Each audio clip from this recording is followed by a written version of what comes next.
Buenos días o buenas tardes, tengan todos y todas, sean bienvenidos y bienvenidas a esta nueva asignatura sobre la pedagogía ignaciana. Antes de iniciar esta presentación, quiero hacerles dos invitaciones. La primera invitación es que en este momento que ustedes se disponen a escuchar la presentación de esta asignatura, intenten liberarse de toda preocupación, ansiedad o problemas que tengan, que intenten apartar estos pensamientos para que se dispongan con todo su cerebro a esta nueva asignatura, a este nuevo desafío que implica la pedagogía ignaciana. La segunda invitación que les hago es que puedan vincularme o relacionarme como una facilitadora, dejando un poco de lado la función que en estos 7 meses he compartido con ustedes como coordinadora académica. Pues la coordinación académica pues tiene sus funciones muy específicas y ser facilitadora o docente de este programa tiene otras muy particulares. Por ello, tratando un poco de quitarme ese sombrero que he tenido estos 7 meses de coordinación académica, es que hago esta siguiente imagen para ustedes. Puede parecer un poquito extraña, pero lo que intento hacer poniéndome este nuevo sombrero es un poco tratar de hacer ese quiebre entre lo que es una coordinación académica y lo que hoy voy a desempeñarme como una facilitadora o docente de esta asignatura. Así es que un poco el ponerme este nuevo sombrero es la imagen con la cual intento que ustedes me relacionen, ¿verdad? Como facilitadora, y esa es la invitación. Okay, ya me quito el sombrero, tratando de decir que he instalado en mí, ¿verdad?, esa nueva imagen de ser la facilitadora de esta asignatura. Okay, muy bien. Antes de cualquier proceso de lectura sobre el tema de la pedagogía ignaciana, hay una reflexión a la cual están todos y todas invitados a realizar. Es la primera lectura que se encuentra en el material, denominada Reflexión sobre la enseñanza. Entonces les invito a que ustedes busquen este material en este momento y que se dispongan a realizar las diferentes actividades a las cuales se les invita y que van a irlas haciendo gradualmente. La solicitud es que no dejen una etapa de hacer, es decir, que sigan la secuencia de las distintas etapas a las que les invita el ejercicio, a que experimenten realmente, a que se posicionen en el momento en que están haciendo la reflexión con ustedes mismos, ya sea si escogieron ser docentes o directivos, porque tenemos diferentes responsabilidades y ocupaciones. Entonces, esta reflexión sobre la enseñanza va de procesos de dificultad, por decirlo así, hasta procesos donde hemos realizado las cosas de forma muy bien. Va del momento en que somos estudiantes, estamos en el rol de estudiante observándonos como tal, a otros momentos donde somos docentes, ¿verdad?, ya docentes en funciones. Va de un momento en que yo me estoy observando, ¿verdad?, es decir, a mí misma me estoy observando como tal en la labor que estoy realizando, a cómo soy una persona que va captando la acción, ¿verdad? Es decir, capto la acción de lo que yo estoy haciendo y voy haciendo una reflexión sobre ese proceso hasta llegar, ¿verdad?, a una etapa donde voy a conversar con un maestro, con una maestra con la cual yo me lo voy a imaginar, ¿verdad?, esta persona, un ejercicio de imaginación, algún maestro o maestra que me haya impactado en mi camino, que ha significado mucho para mí, y voy a hacer un diálogo con este maestro o maestra, ¿verdad? Y voy a conversar con él o con ella sobre lo que he aprendido de este ejercicio. Así es que la invitación está dada. Les solicito, ¿verdad?, que vayan a este material, que hagan la lectura comprensiva de cada una de sus etapas y que se dediquen, ¿verdad?, a la vivencia de la misma y a sacar las reflexiones respectivas y aprendizajes. Una vez, ¿verdad?, que ya transitamos por esa etapa, vamos a ingresar, ¿verdad?, directamente a conocer más a fondo de qué trata la pedagogía ignaciana.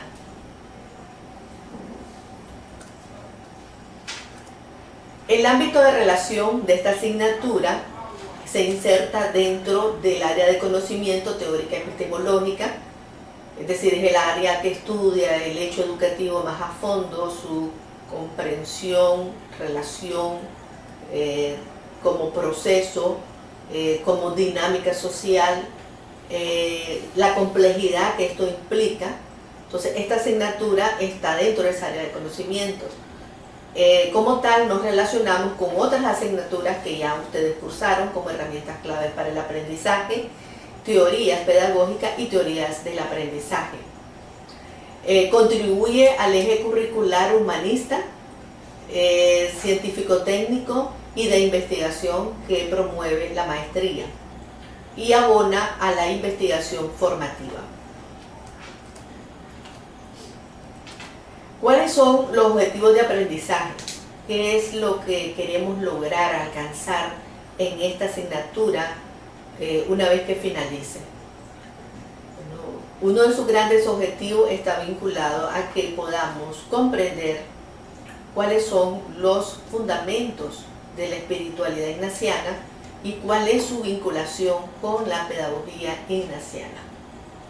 De tal manera que esto nos permita tener un marco conceptual a profundidad y nos ubique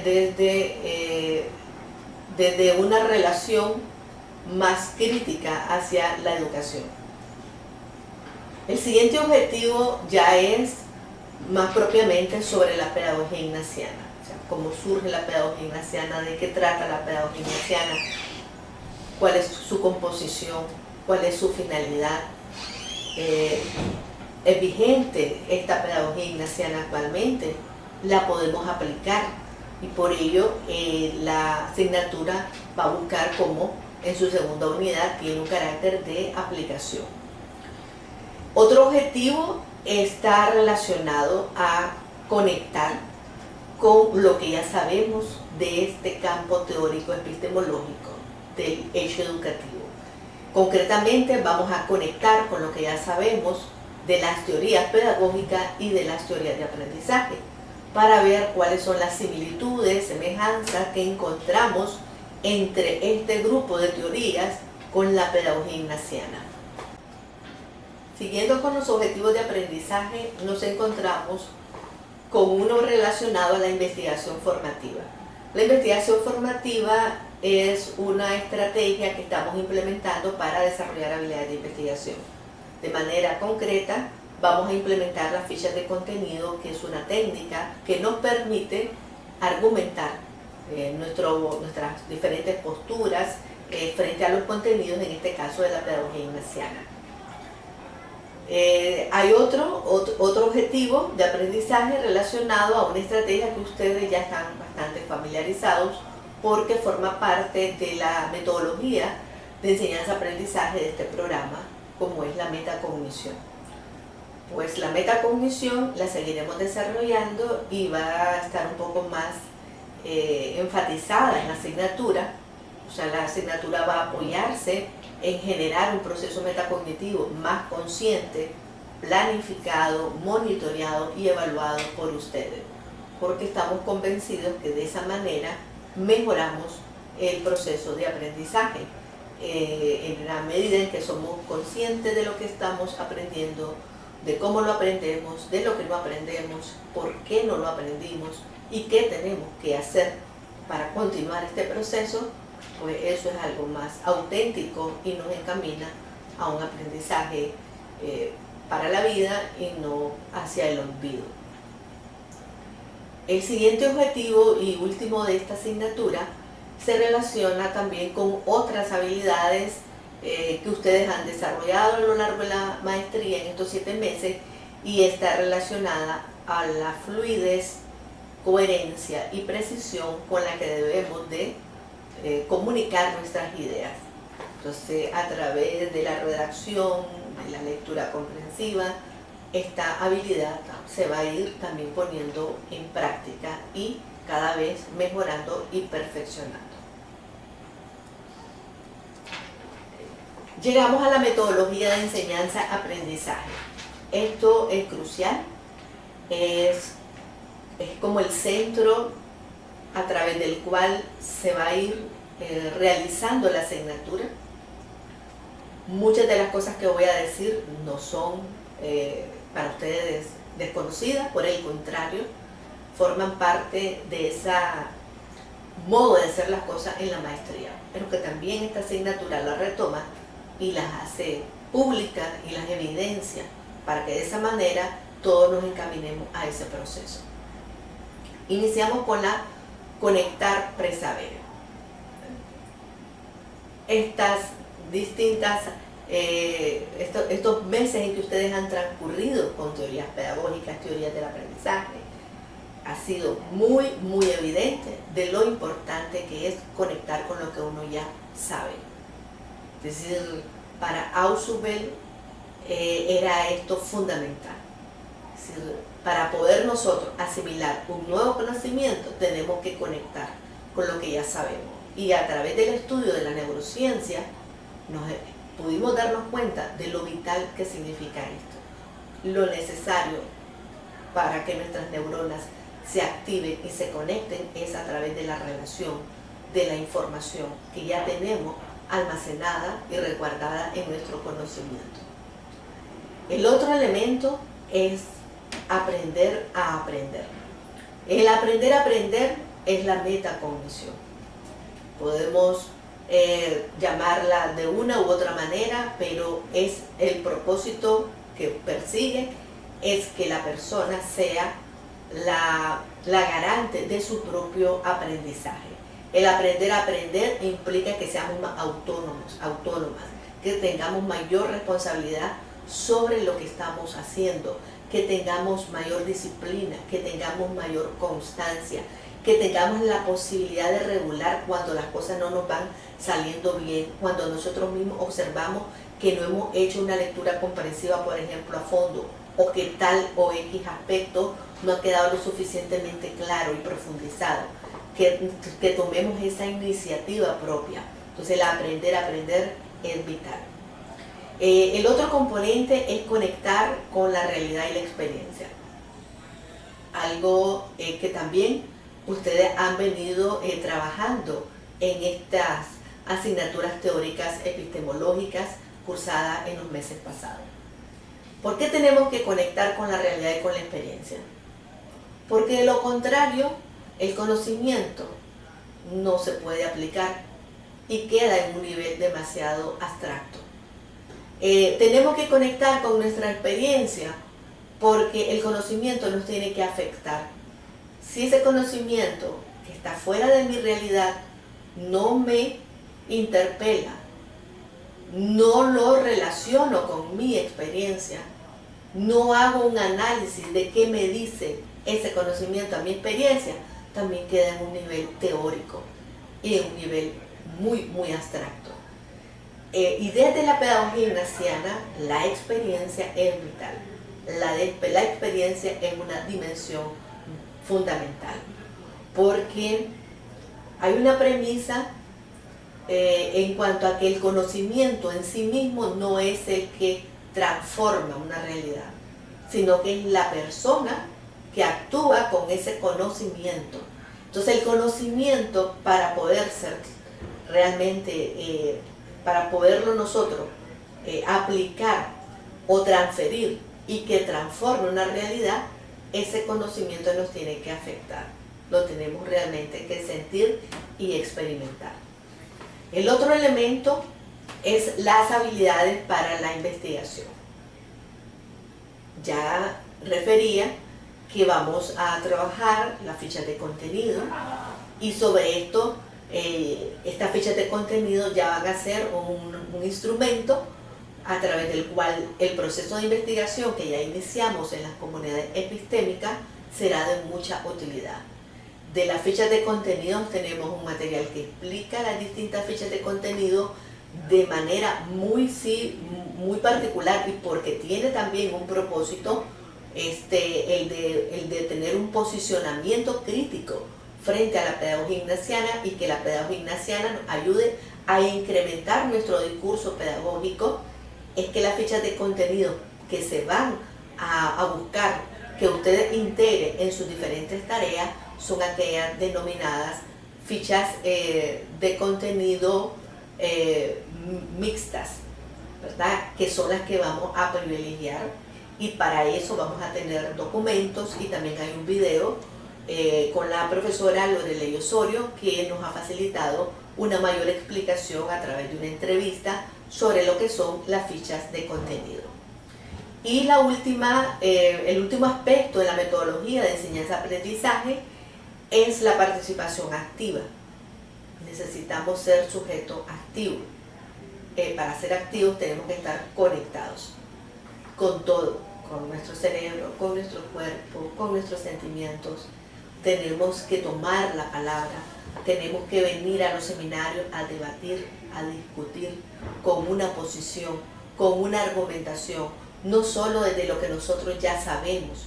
Tenemos que argumentar tomando a los autores, a las autoras, y tenemos que dialogar con sus posiciones, con sus teorías. Entonces la participación es vital en la asignatura. Ustedes estarán observando en este momento una especie de mapa conceptual, ¿verdad? No es exactamente un mapa conceptual, pero sí es un mapa, es un gran bosquejo donde presento a grosso modo la pedagogía ignaciana, esta asignatura, donde ustedes pueden ver dos unidades. La primera unidad es más para comprender, analizar, para dialogar con ese contenido sobre la espiritualidad ignaciana y la pedagogía ignaciana, y la segunda es de aplicación. La segunda unidad es de conexión con lo que ya sabemos de las anteriores teorías, y aplicación de la pedagogía ignaciana a través de un proyecto de renovación pedagógica. Como ven, en el centro está la metodología, que es crucial para desarrollar esta asignatura con lo que ya anteriormente expliqué. Y al lado de cada unidad ustedes pueden observar cuál va a ser, cómo están denominadas las diferentes actividades de aprendizaje. Encontramos al texto paralelo, con lecturas y videos de apoyo.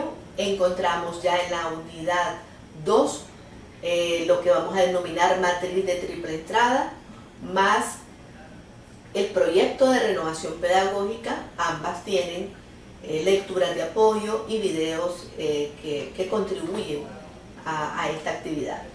Y de la metodología hay una tercera casilla con la cual vamos a cerrar esta asignatura, y se trata de un taller sobre liderazgo ignaciano, que estamos trabajando con el Centro de Pastoral de la Universidad, concretamente con la maestra Patricia Suárez, que es la coordinadora de la dimensión humano-espiritual del Centro de Pastoral de la UCA.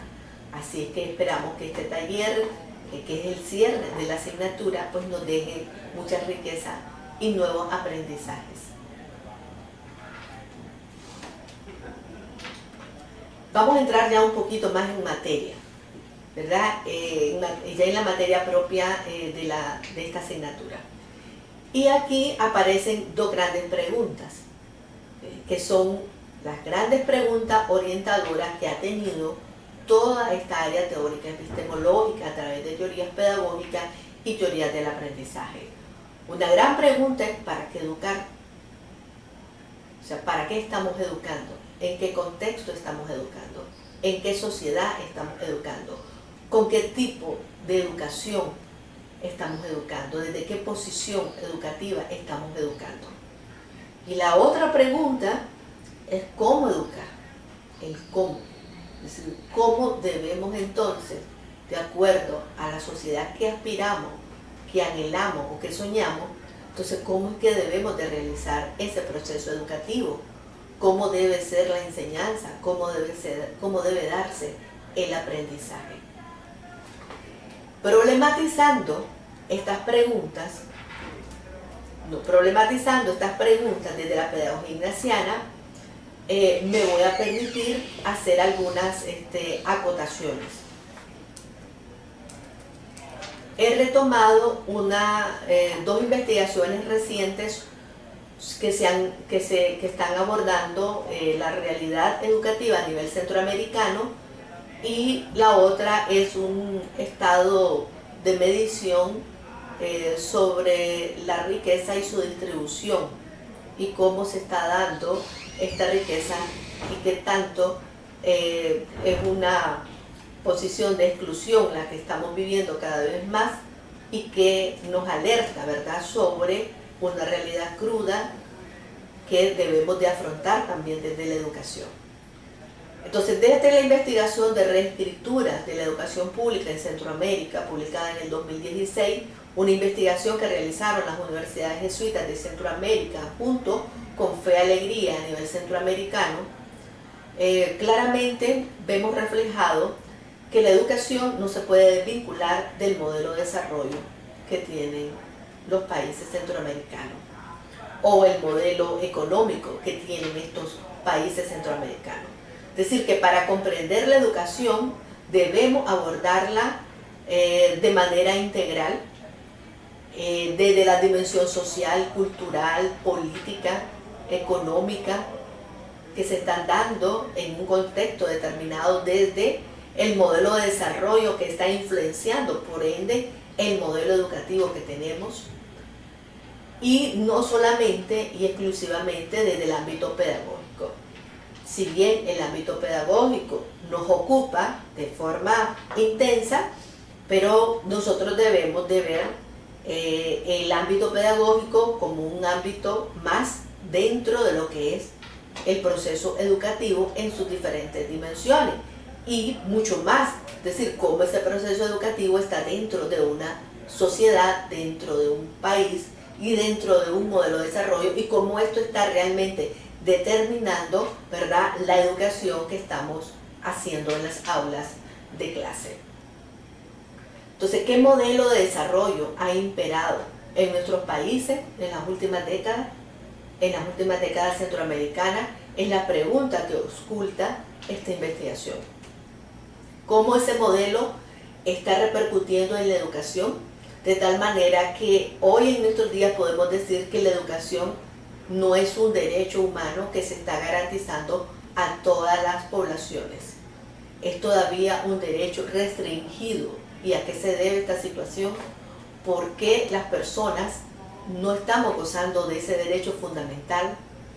Porque también en el estudio se habla de una escuela distraída, para decirlo de una manera un poco categorizando, porque la escuela se distrae en aspectos que no son fundamentales para el bienestar de las personas, porque la escuela sigue centrada en un modelo demasiado bancario y en una educación tradicional, porque todavía la escuela y la educación no logran transformar a las personas para responder de mejor manera a la sociedad que queremos anhelar. ¿Qué pasa entre la educación, la pobreza, la exclusión y la desigualdad social? ¿Qué tanto la educación está contribuyendo a este proceso? Son preguntas muy interesantes, ¿verdad?, que abonan a esa complejidad de para qué estamos educando, cómo estamos educando y cómo estamos enseñando. Lo que se denuncia en esta investigación claramente es que todavía subsiste y con fuerza es este modelo neoliberal. Y cómo el modelo neoliberal sigue persistiendo es a través de indicadores de exclusión y de desigualdad social, donde en el caso nicaragüense todavía tenemos más de 70.000 niños y niñas fuera del ámbito de educación primaria. Y lo más dramático es lo que está pasando en la educación secundaria, donde prácticamente el sistema está expulsando entre un 45 a un 50% de jóvenes de la educación secundaria. ¿Qué pasa o qué va a pasar con todos esos jóvenes, miles de jóvenes que no tienen acceso a la educación? Es que se les está violando ese derecho fundamental, pero también, como dicen los jóvenes en las entrevistas realizadas en este estudio, no les motiva la escuela, no les interesa la escuela. La escuela no está respondiendo a sus problemáticas sociales. La escuela distraída no está respondiendo a los contextos específicos y no está siendo flexible para dar una educación pertinente a su problemática. Otro informe de Oxfam, el que les estaba mencionando, me voy a permitir leer un pequeño párrafo, ¿verdad?, donde claramente es alarmante, ¿verdad?, cómo la desigualdad social y la riqueza de unos pocos se está incrementando en vez de reducirse y en vez de privilegiar el bienestar de todas las personas. El informe de Oxfam, llamado Una economía al servicio del 1%, pone de relieve que desde 2010 la riqueza de la mitad más pobre de la población se ha reducido en $1 billón, lo que supone una caída del 38%. Esto ha ocurrido a pesar de que la población mundial ha crecido en cerca de 400 millones de personas durante el mismo periodo. Mientras la riqueza de las 62 personas más ricas del planeta ha aumentado en más de $500.000 millones hasta alcanzar la cifra de 1,76 billones de dólares. El informe también muestra cómo la desigualdad afecta de manera desproporcionada a las mujeres. De las 62 personas más ricas del mundo, 53 son hombres y tan solo 9 son mujeres. Entonces, es una investigación que está reflejando una situación de mucha injusticia social que nos está llamando a los educadores y a la educadora a que tenemos que repensar el modelo de desarrollo y que desde la educación tenemos que contribuir a generar un modelo diferente y que debemos de aportar a una escuela donde el derecho a la educación sea fundamental, pero también una escuela que se preocupe por la dignidad, la vida de las personas en plenitud.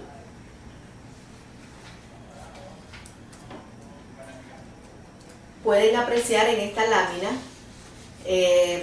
este enfoque crítico humanista que lo he retomado de la investigación denominada Reescrituras de la Educación Pública 2015, y es el enfoque crítico humanista también que está en el subyecto de la pedagogía ignaciana.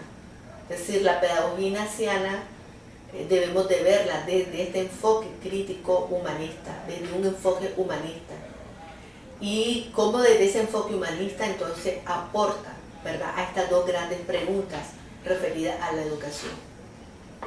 Entonces, el enfoque crítico humanista lo que persigue es la transformación de todas las condiciones de las personas que están impactadas en los procesos educativos. Es decir, busca transformar esas condiciones en condiciones para un desarrollo pleno, para que las personas seamos capaces de tener un pensamiento crítico. Hoy se dice que no estamos generando ese pensamiento crítico, que por el contrario mantenemos un pensamiento demasiado mecánico y memorístico sobre los contenidos. Que seamos capaces las personas de luchar por nuestras ideas, por nuestros propósitos, que podamos participar ampliamente en las tomas de decisiones que nos afectan, donde los derechos humanos sean respetados para todas las personas, indistintamente de su sexo, de su opción política, de su nivel económico, de su religión, de su etnia o grupo social. Que tengamos todas las personas la posibilidad de vivir en ambientes sanos, enriquecidos, con estructuras emocionales equilibradas que nos permitan la potenciación de todas nuestras fortalezas, de todas nuestras capacidades, y que también podamos vivir en ambientes sanos, donde el medio ambiente, ¿verdad?, sea protegido y desde una perspectiva sustentable.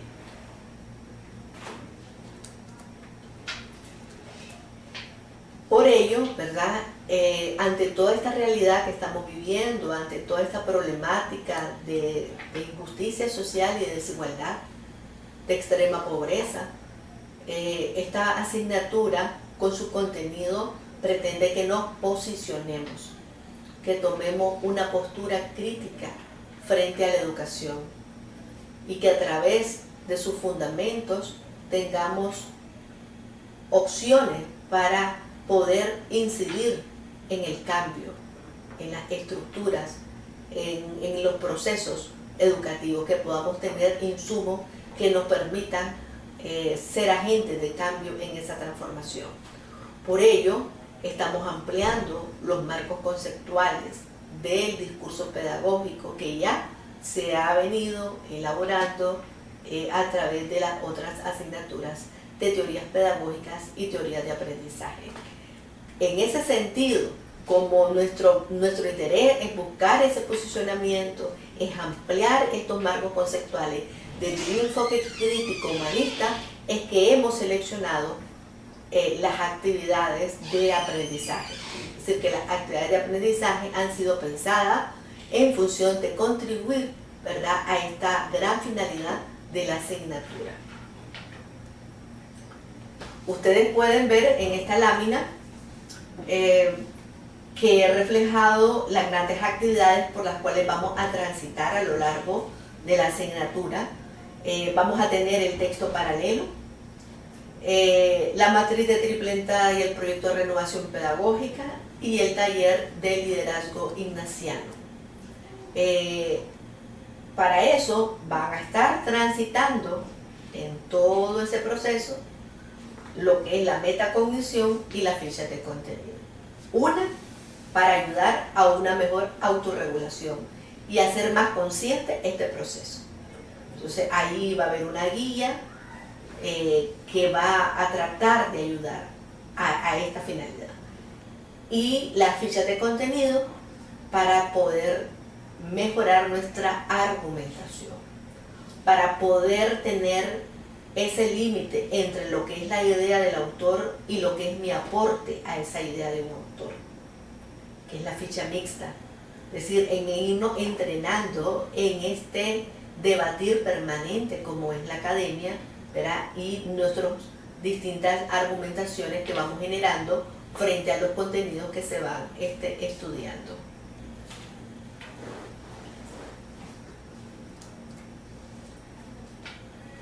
La siguiente lámina refleja lo que hemos denominado como guía del proceso metacognitivo.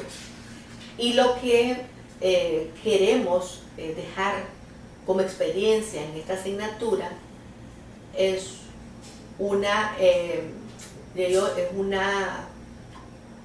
forma de cómo podemos realizar de manera concreta este proceso. Porque tenemos ideas y las hemos venido haciendo, pero la asignatura les está dando la posibilidad, ¿verdad?, de contar con una herramienta, que en este caso es la guía del proceso metacognitivo, a través de la cual ustedes pueden perfeccionar, mejorar lo que ya han venido haciendo de su propio proceso de metacognición. Entonces, esta guía tiene que ser vivenciada. No es que yo hago mi tarea, llamémosle el texto paralelo, y después me voy a hacer la guía. Es lo contrario. Aquí la idea es que esa guía se integra a la tarea, al ejercicio de la tarea. para hacerla más consciente. Y al final de la misma yo hago una reflexión, hago un aprendizaje sobre la experiencia que viví. Entonces, si ustedes ven, hay dos grandes dimensiones de la metacognición. Está la dimensión denominada propiamente metacognitiva, y hay otra dimensión denominada que es la autorregulación del conocimiento. En la dimensión metacognitiva aparece la categoría de la persona, la tarea y la estrategia, con un conjunto de preguntas que serían una especie de indicadores, que son los que ayudan a poder visualizar qué es lo que queremos decir cuando hablamos de la persona, qué es lo que nosotros estamos buscando que se reflexione cuando hablamos de la tarea o de la estrategia, a través de las preguntas. Entonces, cuando vamos a abordar X o Y tarea, lo primero es que nosotros debemos de ser conscientes cómo nos sentimos frente a esa tarea. Cómo estoy en este momento para poder autorregular, porque puede ser que yo me sienta totalmente aburrida, o que tenga un montón de problemas, o que fue un día demasiado pesado para mí, entonces no tengo todas las condiciones óptimas. Entonces, si yo no tengo todas las condiciones óptimas, tal vez debería de posponer un poco y volverlo a retomar en un determinado tiempo. O podría ser que no es el momento más idóneo, no tengo las condiciones apropiadas, hay demasiada bulla y eso no me favorece. Es decir, que hagamos consciente que cuando nosotros estamos ante el desafío de una X o Y tarea, tenemos que pensar, ¿verdad?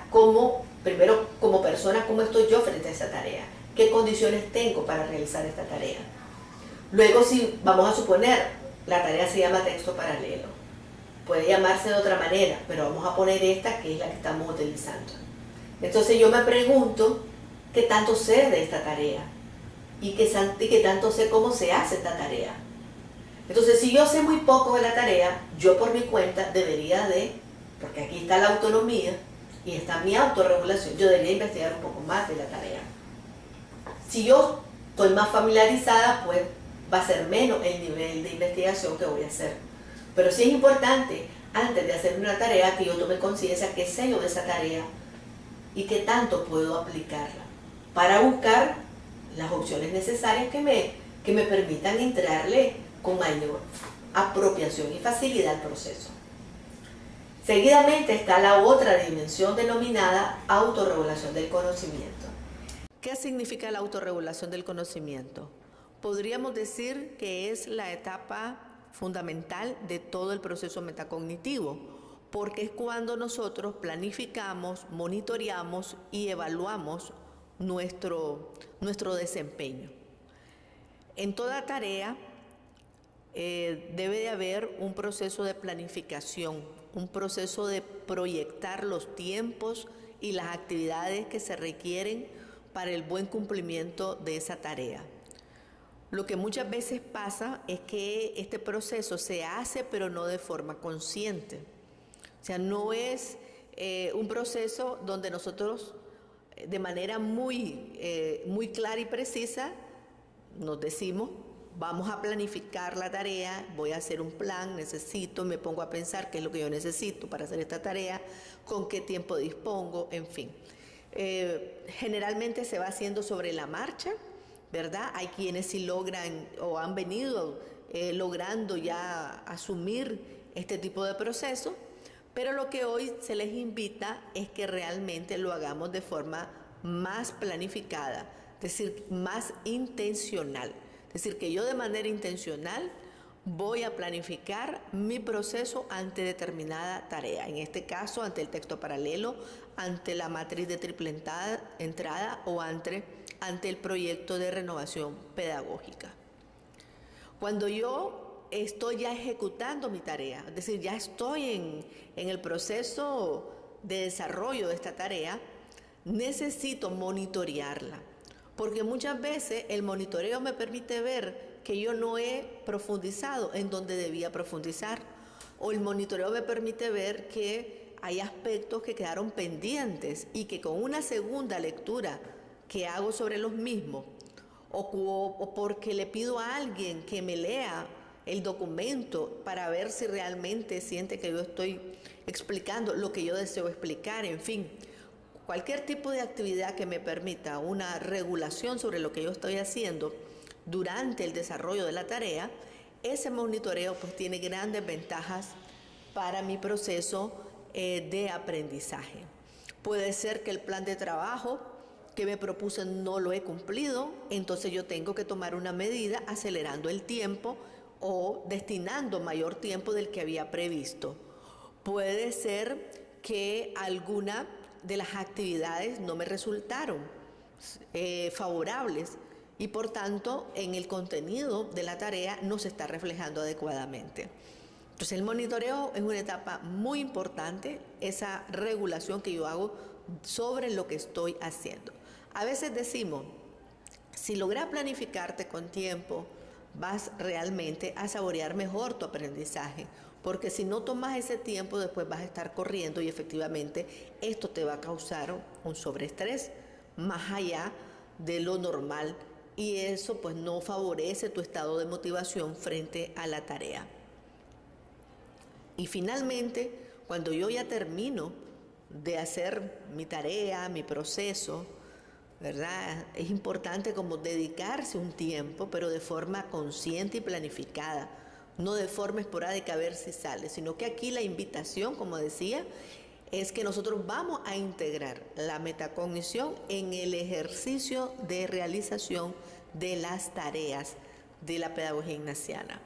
Entonces, cuando yo ya termino, deje reposar un poco y reflexione.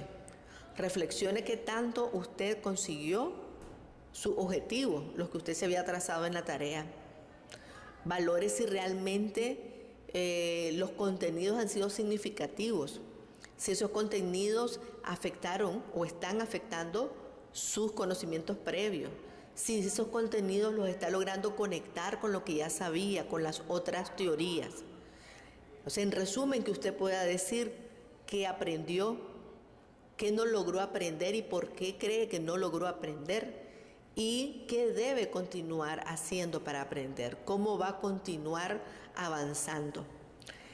Y algo tan importante de esta asignatura es que estamos buscando un posicionamiento, una mirada crítica con un enfoque humanista.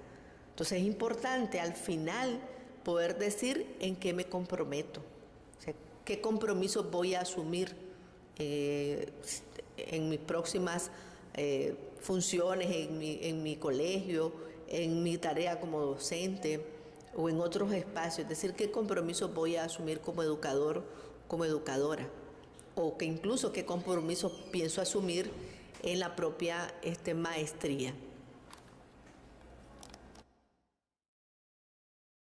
Algunas puntualizaciones sobre estas estrategias, ustedes la tienen en el material.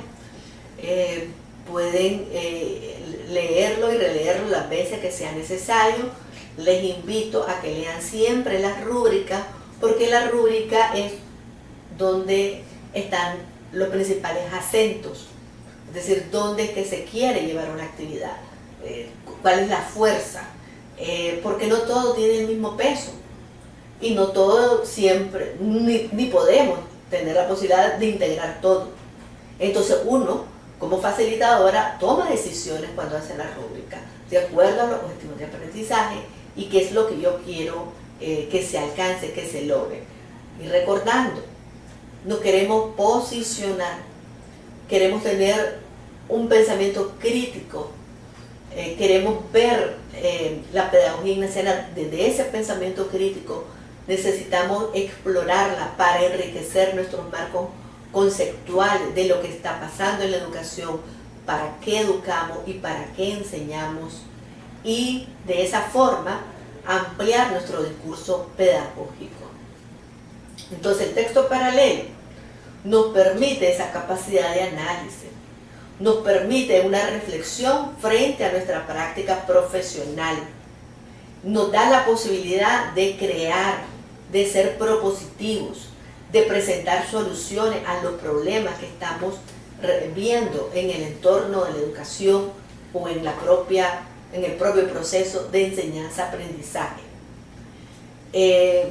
En el texto paralelo, por ello, las fichas de contenido nos ayudan a la argumentación, la capacidad metacognitiva nos ayuda a nuestra propia regulación, planificación, monitoreo y evaluación del proceso, y el cuidado que debemos de tener en todos esos aspectos de la redacción y de la comunicación clara, precisa, concreta y fluida de nuestras ideas, ¿verdad? Que es el otro elemento que está integrado. Entonces, ustedes tienen un documento denominado el texto paralelo, y ahí damos bastantes luces, ¿verdad?, sobre la estrategia. Le indicamos que como dice que hay una estructura mínima, si bien ustedes pueden tener tienen esa creatividad de cómo lo quieren organizar, lo importante, ¿verdad?, es que den cuenta de esa capacidad de análisis, de esa reflexión de su práctica, de esa capacidad propositiva, ¿verdad? Fundamentalmente, pueden organizarlo como de la forma que deseen, pero dentro de la estructura hay unos mínimos. Por ejemplo, todo texto paralelo tiene una introducción, tiene un desarrollo y tiene un final, tiene unas conclusiones. Entonces, esa es una estructura elemental que hay que seguir. Ya dentro de la estructura, cada quien decide la forma, las expresiones, los recursos que va a utilizar, ¿verdad? Pero fundamentalmente esta estructura nos ayuda a la organización. También en el texto paralelo, ahí en el documento se va mencionando, ¿verdad?, aquellos aspectos que son medulares, que nosotros tenemos que irnos deteniendo, ¿verdad?, frente a los contenidos, que si voy a expresar mis puntos de vista tiene que ser de forma razonada, los juicios de valor, y ahí entran las fichas de contenido a ayudarnos, que tengo que ir haciendo ese contraste permanente entre lo que dicen los autores, las autoras, en lo que es, cómo leo eso yo en mi experiencia, en mi práctica, es decir, qué me aporta, por tanto, qué nuevos elementos yo estaría integrando a esa práctica, ¿verdad? Y ya lo voy haciendo, ya no son solamente esos autores, sino que yo también los voy asumiendo como tal.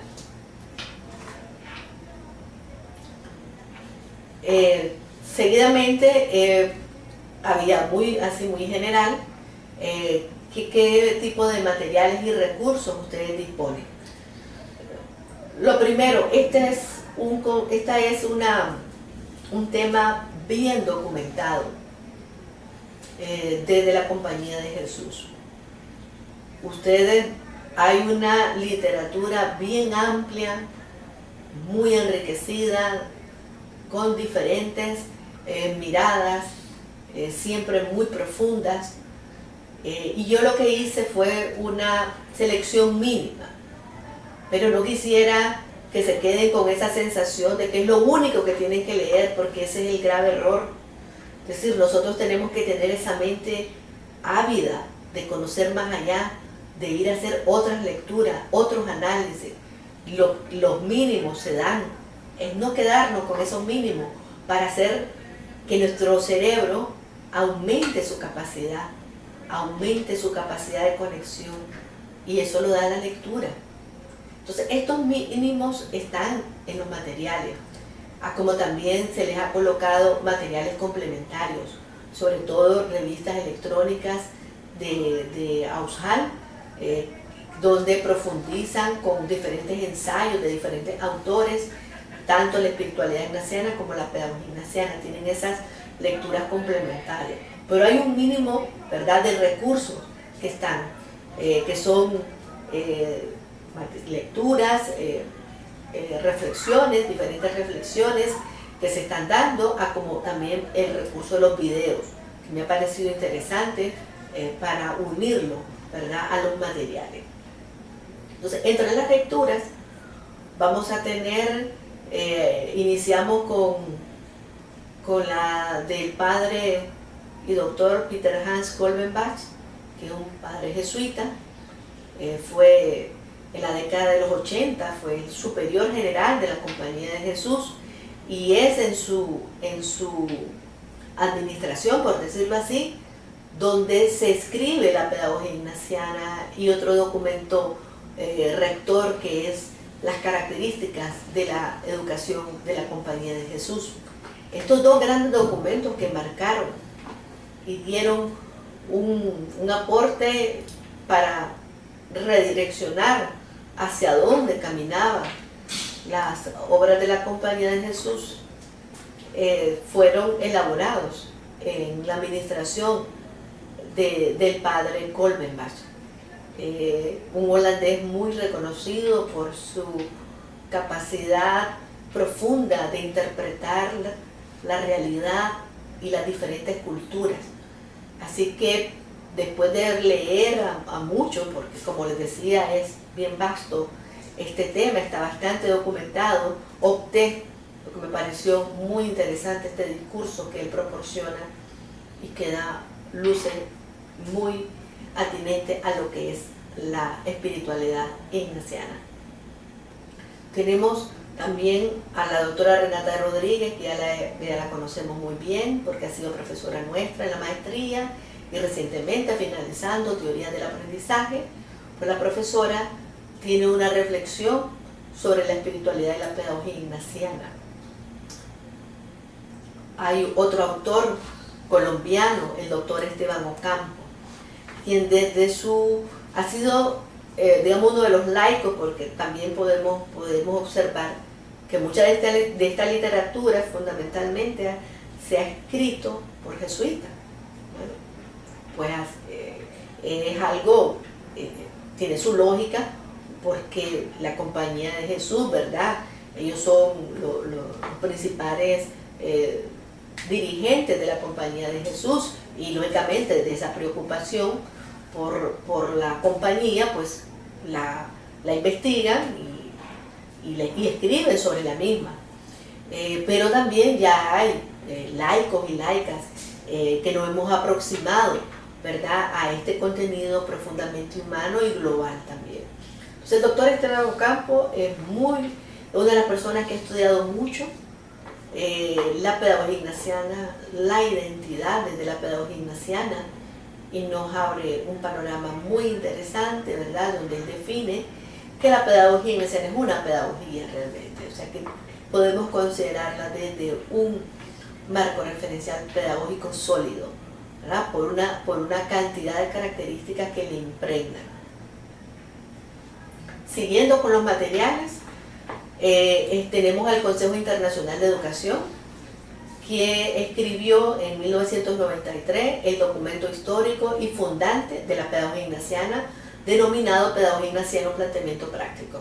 Entonces, como decimos, es de cajón. Si voy a leer la pedagogía ignaciana, tengo que conocer ese documento porque es el documento fundacional de la pedagogía.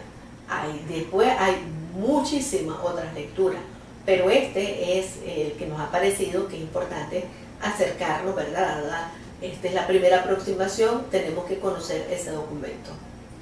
Y luego tenemos un video, hay un video del padre Mario Cornejo. El padre Cornejo es egresado, graduado de la maestría en Educación y Aprendizaje, es jesuita, y desde su vida, desde su experiencia, lo hemos invitado a que comparta algunas reflexiones en torno al paradigma pedagógico ignaciano. También encontramos a otro general de la Compañía de Jesús y actual general de la Compañía de Jesús, que es el padre y doctor Arturo Sosa, venezolano, elegido recientemente. Entonces el padre Sosa él es un filósofo, una persona que ha estado en el ámbito académico por muchos años. Fue rector de la Universidad Católica del Táchira en Venezuela. Él es doctor en ciencias políticas y bueno, y tiene una experiencia extraordinaria.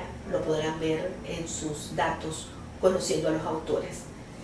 He seleccionado de él un video que me ha parecido que nos da muchas luces, nos hace pensar, ¿verdad?, sobre cuál es el papel de la teología y la iglesia en el mundo de hoy. Así se denomina este video. ¿verdad? Entonces creo que nos va a dar muchas ideas interesantes, nos va a aclarar, ¿verdad?, sobre cuál es el propósito fundamental de la pedagogía ignaciana, y lo vamos a poder ver antes de hacer nuestros proyectos de renovación pedagógica. Seguidamente hay otros dos materiales. Uno se denomina la Carta de San Ignacio de Loyola a un educador, educadora de hoy, escrito por Andrea Ramán.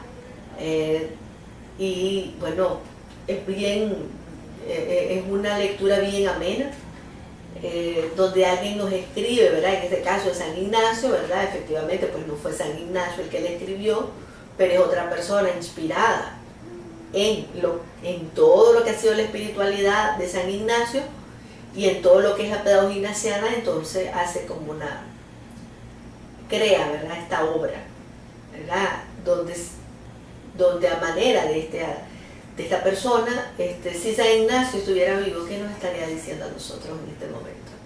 Como educadores y educadoras, ¿qué nos diría? ¿Ven? Es una lectura bien amena y muy, muy clara, ¿verdad?, sobre lo que es la pedagogía ignaciana en sus diferentes dimensiones. Y por último, tenemos al padre Luis Fernando Klein.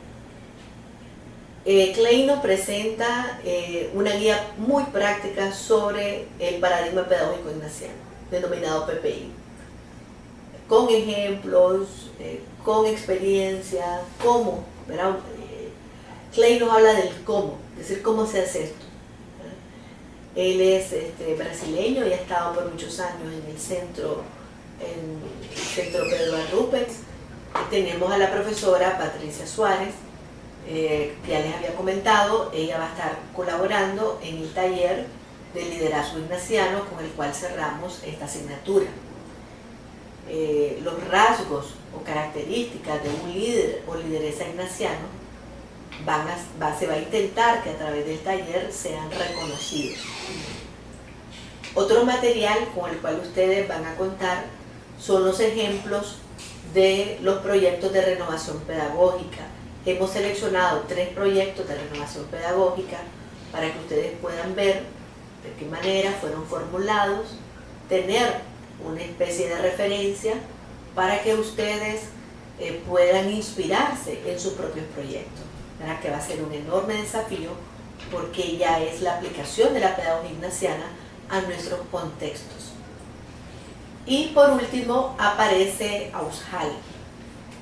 Son materiales complementarios que hemos colocado en la plataforma. Concretamente son 2 revistas de la Asociación de Universidades Confiadas a la Compañía de Jesús en América Latina, que dan cuenta de estos 2 grandes temas. Uno de ellos aborda la espiritualidad ignaciana y el otro la pedagogía ignaciana. Son un conjunto de reflexiones, de breves ensayos de diferentes autores abordando la temática. Así que ahí hay muchísima riqueza, ¿verdad?, y para seguir ampliando nuestros referentes. Finalizando, para compartir con ustedes, ¿verdad?, esta evaluación del aprendizaje. La evaluación del aprendizaje ha sido distribuida en las diferentes tareas.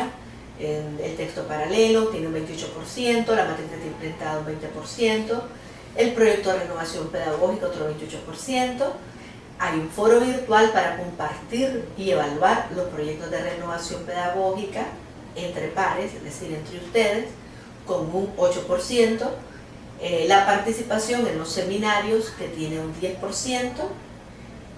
El taller de liderazgo ignaciano tiene un 6%.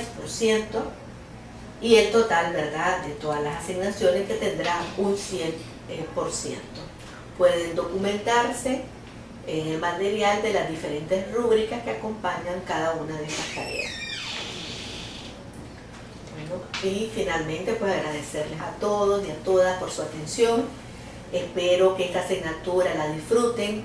Espero que esta asignatura contribuya a ampliar esos marcos conceptuales, a profundizar el discurso pedagógico que ya han venido construyendo a lo largo de todas estas asignaturas teóricas epistemológicas, donde damos cuenta del hecho educativo y de las distintas posiciones, teorías o posturas que alrededor del mismo se han venido tejiendo por diferentes autores y autoras.